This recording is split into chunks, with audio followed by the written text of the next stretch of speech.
Haryana Jammu Kashmir ఎలక్షన్లలోనూ exit polls అంచనాలు తప్పాయి. హర్యానాలో కాంగ్రెస్ ఖచ్చితంగా ప్రభుత్వాన్ని ఏర్పాటు చేస్తుందని అన్ని ఎగ్జిట్ పోల్ సర్వేలు అంచనా వేశాయి. అయితే ఎగ్జిట్ పోల్స్ అంచనాలు తలకిందులయ్యాయి. మొదట్లో కాంగ్రెస్లో లీడ్ కనిపించినా ఆ తర్వాత బీజేపీ భారీగా పుంజుకుంది.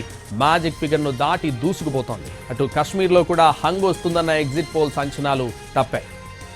ఇదే విషయంపై విశ్లేషణ అందించేందుకు మనతో పాటు లైవ్లో జాయిన్ అవుతున్నారు ప్రొఫెసర్ నాగేశ్వర్ గారు. నాగేశ్వర్ గారు నమస్తే అండి.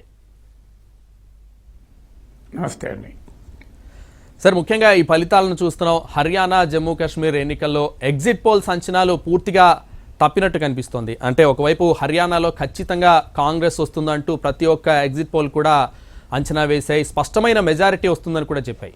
ఈ ఫలితాలను చూస్తే ఏమంటారు సార్? అంటే మీరు అన్నట్లు హర్యానాలో ఎగ్జిట్ పోల్స్ ఘోరంగా తప్పాయి. ఎగ్జిట్ పోల్సే కాదు, మీడియా రిపోర్ట్స్ కూడా ఘోరంగా తప్పాయి. ఎగ్జిట్ పోల్స్ అంటే ఏదో ప్రభుత్వానికి వ్యతిరేకంగా, బీజేపీకి వ్యతిరేకంగా ఉన్న సంస్థలే కాదు, బీజేపీని సమర్థించేటువంటి రిపబ్లిక్ టీవీ లాంటి ఛానల్స్ నిర్వహించిన ఎగ్జిట్ పోల్స్లో కూడా కాంగ్రెస్దే పై చేయి, కాంగ్రెస్ స్పష్టంగా గెలుస్తుంది అని చెప్పారు. వాస్తవంగా మీడియాలో వచ్చిన గ్రౌండ్ రిపోర్ట్స్ కూడా బీజేపీకి అనుకూలంగా ఉండేటువంటి వాటిలో కూడా వచ్చిన రిపోర్ట్స్ చాలా క్లియర్గా 10 ఏళ్ల తర్వాత బీజేపీ పట్ల వ్యతిరేకత ఉంది రాష్ట్ర ప్రభుత్వం పట్ల. అది లోక్సభ ఎన్నికల్లో 5 సీట్లు కూడా కోల్పోయింది. 2019లో 10కి 10 గెలిస్తే బీజేపీ 2024 లోక్సభ ఎలక్షన్లో 5 సీట్సే గెలిచింది. చాలా క్లియర్గా దెబ్బతింటోంది అని స్పష్టంగా చెప్పాయి. కానీ ఎక్కడ రాంగ్ అయ్యాయంటే మీకు ఓట్ షేర్లు, సీట్ షేర్లు కన్వర్ట్ కావడంలో దెబ్బతిన్నట్టుగా కనబడుతుంది. మన ఈ వివరాలు ఇంకా మనకు గణాంకాలు వస్తే తప్ప లోతుగా విశ్లేషించలేము. ఈవెన్ ఎగ్జిట్ పోల్స్ కూడా ఒక విషయాన్ని చెప్పాయి. బీజేపీ ఓట్ షేర్ అని తగ్గడం లేదు, కాంగ్రెస్ ఓట్ షేర్ పెరుగుతోంది. కారణం ఇతర పార్టీల ఓట్లు వచ్చి కాంగ్రెస్ కలుస్తున్నాయని, అంటే ఐఎన్ఎల్డి, జేజేపీ అని. అందువల్ల బీజేపీ తన ఓట్ షేర్ను 10 ఏళ్ల తర్వాత కూడా నిలబెట్టుకుంటుంది అని ఎగ్జిట్ పోల్స్లో కూడా చెప్పారు. అందువల్ల ఓట్ షేర్ను సీట్ షేర్గా కన్వర్ట్ కావడంలో కాన్స్టిట్యున్సీ టు కాన్స్టిట్యున్సీ కంటెస్ట్ ఉంటుంది. మీకు ఓవరాల్గా ఓట్లు ఎన్నొచ్చాయి, అవి సీట్ల రూపంలో మనము కన్వర్ట్ అయ్యేటప్పుడు ఒక్కొక్క కాన్స్టిట్యున్సీ, ఉదాహరణకు ఒక కాన్స్టిట్యున్సీలో 10,000 మెజార్టీతో గెలవచ్చు, ఇంకో కాన్స్టిట్యున్సీలో 500 ఓట్లతో ఓడిపోవచ్చు. అందువల్ల డెఫినెట్గా మరింత లోతుగా ఆ గణాంకాలను విశ్లేషించాలి. రెండవది ఏంటంటే ఈ ఎగ్జిట్ పోల్స్ కానీ మీడియా రిపోర్ట్స్ కానీ చేసేటువంటి ఒక పొరపాటు ఏంటంటే గ్రౌండ్ లెవెల్ సిచ్యువేషన్ పైన కాంక్రీట్గా అర్థం చేసుకోలేరు. ముఖ్యంగా డిప్రైవ్డ్ కమ్యూనిటీస్, మార్జినలైజ్ కమ్యూనిటీస్ విషయానికి వచ్చే వరకు పూర్తిగా ప్రజల మూడ్ను పట్టుకోలేవు exit polls. Dominant caste, dominant communities, vocal sections ఎక్కువగా ఈ క్యాప్చర్ చేస్తుంది. ఇవి బీజేపీ ఏంటంటే 2024 లోక్సభ ఎన్నికల్లో ఓడిపోయాక చాలా వ్యూహాత్మకంగా అడుగులు వేసింది. తన తప్పులు ఎక్కడున్నాయని తెలుసుకుంది, ఏ సెక్షన్లు దూరం అవుతున్నాయని మైక్రో మేనేజ్మెంట్ చేయగలిగింది, ఆర్గనైజేషనల్ మెజర్ తీసుకోగలిగింది. కాంగ్రెస్ ఏమో మ్యాక్రో సిచ్యువేషన్లో అడ్వాంటేజ్ పైన ఆశ పెట్టుకుంటే బీజేపీ ఏమో లో ప్రొఫైల్గా మైక్రో మేనేజ్మెంట్ పైన ఆశ పెట్టుకుంది.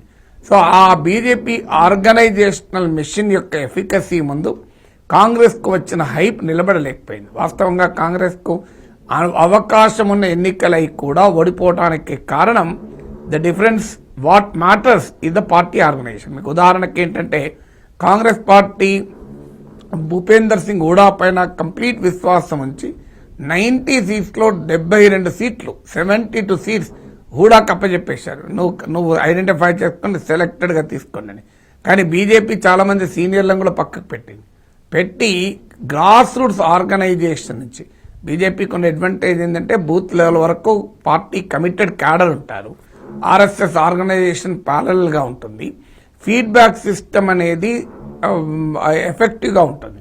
కాంగ్రెస్ పార్టీలో ఉన్న పైరవీ కల్చరు బీజేపీలో ఉండదని నేను అనడం లేదు, కానీ కంపారిటివ్లీ వారికి ఉన్న ఆర్గనైజేషనల్ మిషనరీ వల్ల ఫీడ్బ్యాక్ పైకి ఫ్లో అవుతుంది.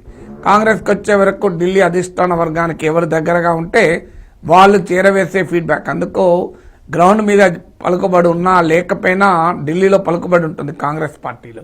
అది మేడ్ డిఫరెన్స్గా క్లియర్గా కనబడుతుంది వ్యూహాల్లో. ఉదాహరణకు ఎవరు గెలుస్తారో ఆర్గనైజేషన్, క్షేత్రస్థాయి ఆర్గనైజేషన్ ఆధారంగా సీట్లు కేటాయించింది బీజేపీ. కానీ పొలిటికల్ లీడర్స్ రికమెండేషన్ల పైన కాంగ్రెస్ సీట్లు ఇచ్చింది. అక్కడ కాంగ్రెస్ పార్టీ దెబ్బతిన్నట్టుగా కనబడుతోంది.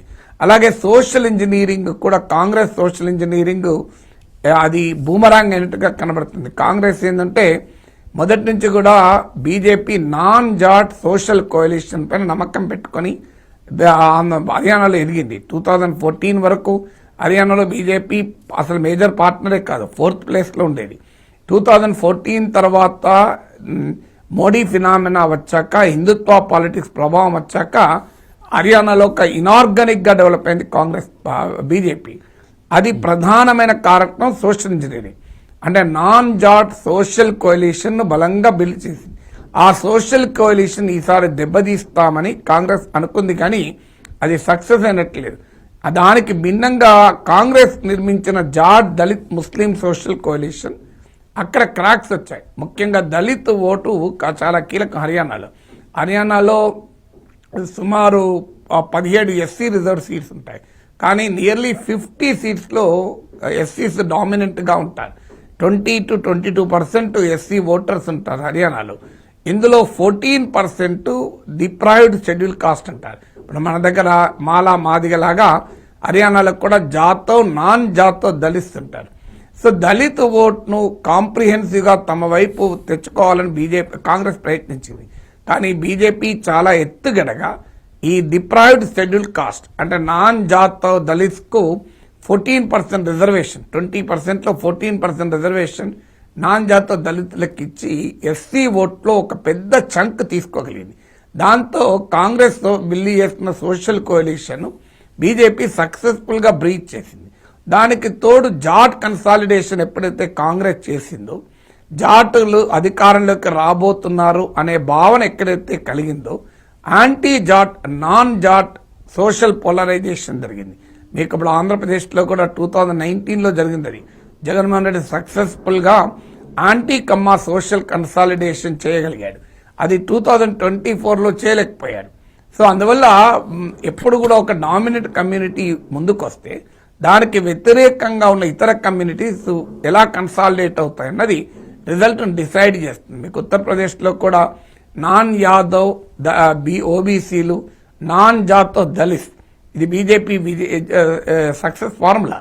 సో అందువల్ల హర్యానాలో చాలా క్లియర్గా బీజేపీ 2024 లోక్సభ ఎన్నికల తర్వాత తీసుకున్న కరెక్టివ్ మెకానిజం, పార్టీకి ఉన్న ఆర్గనైజేషనల్ మిషనరీ, పార్టీకి ఉన్న స్ట్రాటజిక్ అక్యుమెన్ అంటారు, అంటే వ్యూహాత్మక సామర్థ్యం చాలా క్లియర్గా బీజేపీ ఈ మిరాకిల్ ఓడిపోతామనుకున్న రాష్ట్రాన్ని గెలుచుకునే స్థితికి తీసుకొచ్చేదానికి ఒక అంత బలమైన స్థాయిలో పోటీ ఇవ్వడానికి ప్రధానమైన కారణాలు.